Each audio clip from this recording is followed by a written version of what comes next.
O índice que mede a força do dólar frente às principais moedas do mundo, hoje ele está em 97 pontos. Se ele cair abaixo de 96 de forma consistente, isso pode indicar uma fraqueza estrutural do dólar. O ouro ultrapassou $5.000 por onça, atingindo novos recordes históricos. E ainda assim o Bitcoin está despencando, saiu de $90.000 para $67.000 em questão de dias. Isso quebra todo o manual macroeconômico. Historicamente, quando o dólar enfraquece, o Bitcoin deveria subir. Então, o que está acontecendo? Hoje vamos analisar as 5 forças que estão destruindo a correlação tradicional do Bitcoin com o dólar e revelar quando essas relações podem finalmente se restaurar. Meu nome é Bruno e você está assistindo mais um vídeo do meu canal. Por anos, o Bitcoin e o DXY se moveram em direções opostas, com uma correlação negativa de 0,65, uma relação inversa confiável. DXY é o índice que mede a força do dólar frente às principais moedas do mundo, que eu falei lá no início do vídeo.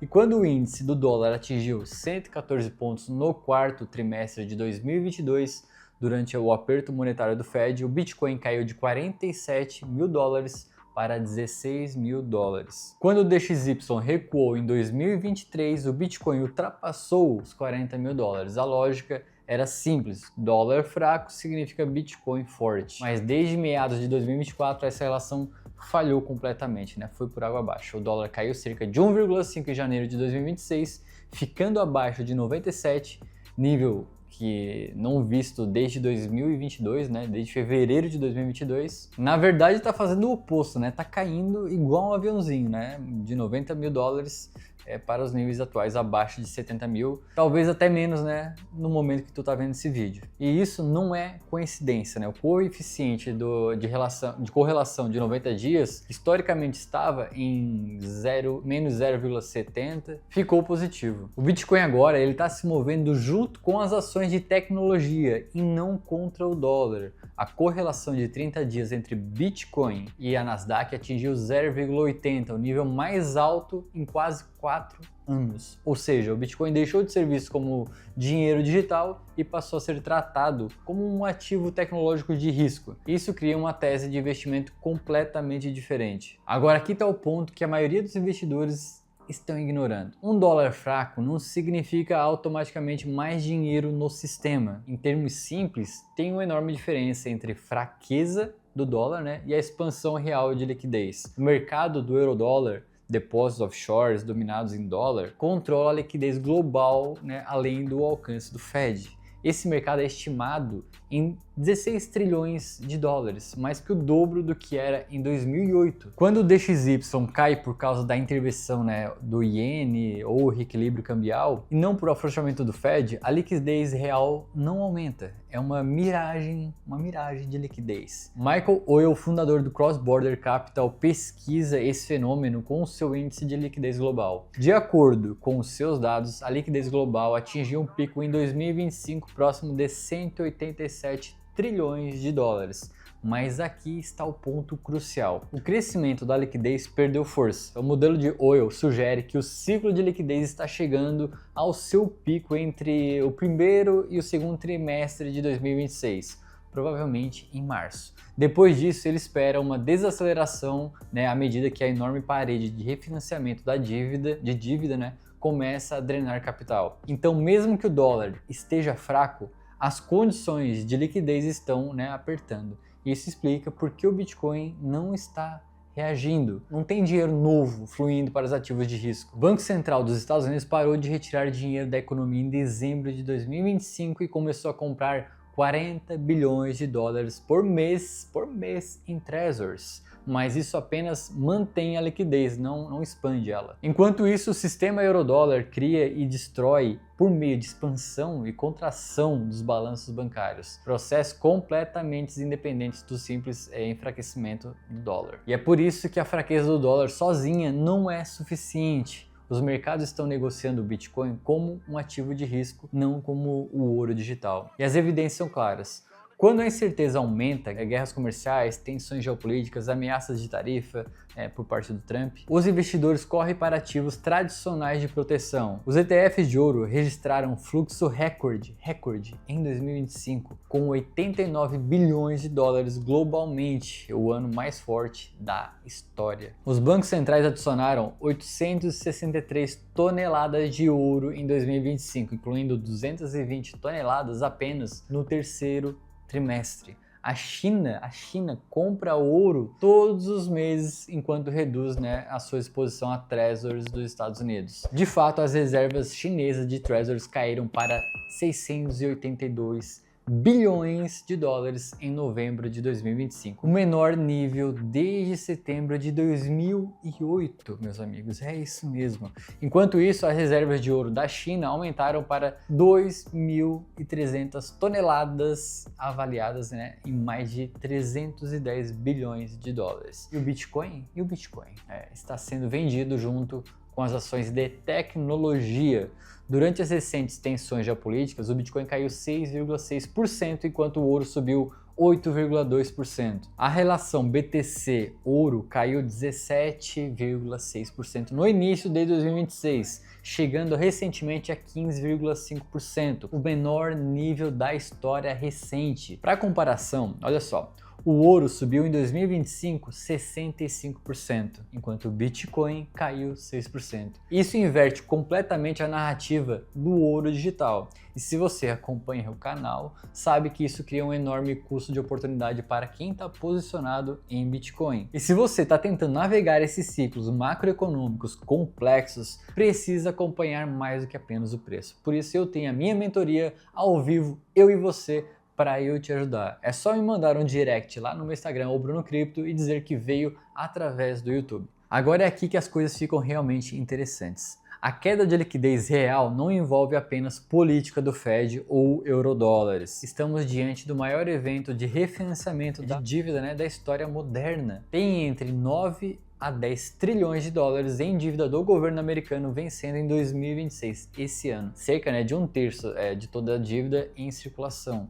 Isso cria uma enorme parede de refinanciamento que drena capital de ativos de risco. É isso mesmo. As dívidas corporativas com vencimento em 2026 chegam a aproximadamente 3 trilhões de dólares, acima dos 2 trilhões em 2024, um aumento aí de 50%. Empresas que tomaram crédito a 2% ou a 3% em 2021 e 2020 e 2021 agora enfrentam um refinanciamento a 5 ou 7%. Por exemplo, uma empresa com 100 milhões de dólares em dívida a 3%, paga 3 milhões por ano em juros. Refinanciar a 6% dobra o custo para 6 milhões anuais, reduzindo o lucro em 3 milhões sem nenhuma mudança operacional. Isso já aparece nos dados de falências. 2025 registrou um aumento de 81% nas grandes falências em comparação com a média histórica. A Saks Global entrou com o Chapter 11 em janeiro de 2026, após perder um pagamento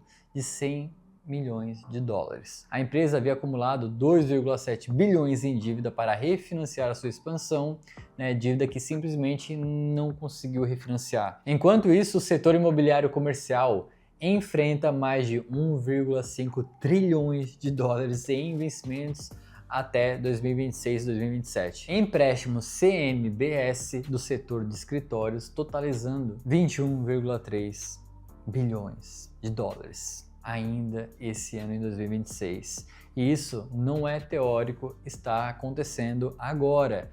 Cada dólar direcionado ao refinanciamento de dívida é um dólar que não vai para o Bitcoin ou outros ativos de risco. Enquanto isso, Japão e China estão alterando os fluxos globais de liquidez de forma que impacta diretamente o Bitcoin. O carry trade em iene, no qual investidores tomam empréstimos baratos em iene para comprar ativos mais arriscados, está sendo agora revertido. Em dezembro de 2025, o Japão elevou sua taxa para 0,75%, maior nível desde 1995. O mercado projeta um novo aumento em julho de 2026. Quando o BOJ elevou os juros em dezembro, o Bitcoin caiu de 91 mil dólares para 88 mil dólares.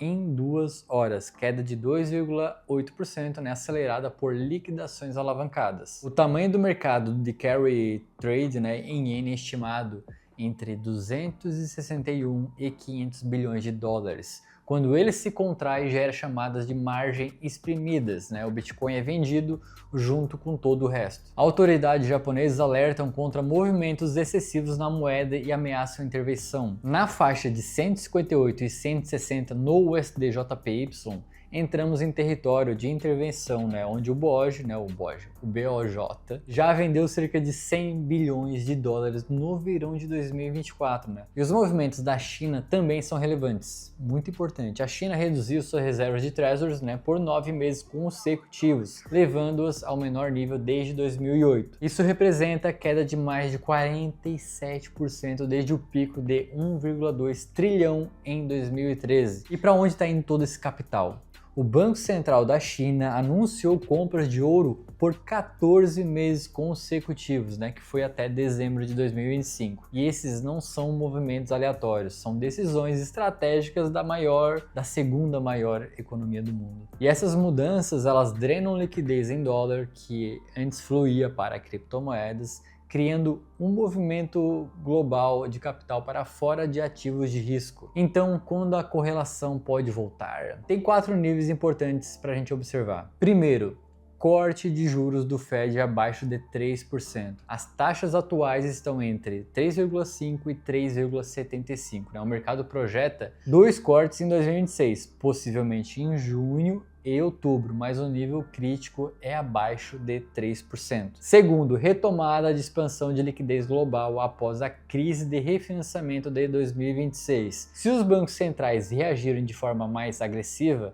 poderemos ver liquidez expandindo novamente, né, no final do terceiro ou quarto trimestre de 2026. Terceiro, o Bitcoin romper acima de 94 mil dólares, nível, né, de retração da Fibonacci de 61,8%. Um rompimento decisivo acima desse ponto, seguido de uma superação da faixa de 99 mil dólares a 102 mil dólares e talvez chegando no nível de 107 mil dólares, que é o ponto crítico, né, intermediário crítico, antes de ter novas máximas históricas. Quarto, o DXY cair abaixo de 96,2 em fechamento anual sustentado. Os níveis atuais estão próximos de 97,4. Mais uma queda abaixo de 96 geraria pressão técnica relevante. O ponto de inflexão ocorre quando a expansão de liquidez supera as demandas de refinanciamento. E é aí que o Bitcoin pode se desvincular do sentimento de risco e retomar, né, a sua relação inversa com o dólar. Eu e a maioria dos analistas, incluindo eu, aponta, né, esse possível momento entre o segundo e o terceiro trimestre de 2026. Mas essas condições precisam ocorrer simultaneamente. Uma ou duas não são o suficiente, não vai dar certo. São as 4 juntas. Cortes do Fed abaixo de 3%, expansão de liquidez, rompimento técnico do Bitcoin e enfraquecimento adicional do dólar. Então, o que significa? A queda do dólar não é automaticamente alta para o Bitcoin. Ainda não. Tudo gira em torno de liquidez, não apenas câmbio. A parede de refinanciamento de 2026 está drenando capital enquanto o ouro absorve fluxos de proteção. A correlação quebrou porque o Bitcoin está sendo tratado como um ativo de risco e não como o ouro digital. Entender essas forças macroeconômicas é essencial para atravessar esse período. Você tem que prestar atenção nisso. E a boa notícia é que os catalisadores para a reversão estão no horizonte. A gente já está vendo ele. O segundo e o terceiro trimestre de 2026 podem marcar o ponto de virada, mas até lá, paciência, calma, não lute contra o macro, observe os 4 indicadores-chave, taxas do Fed, liquidez global, resistência do Bitcoin e suporte do DXY.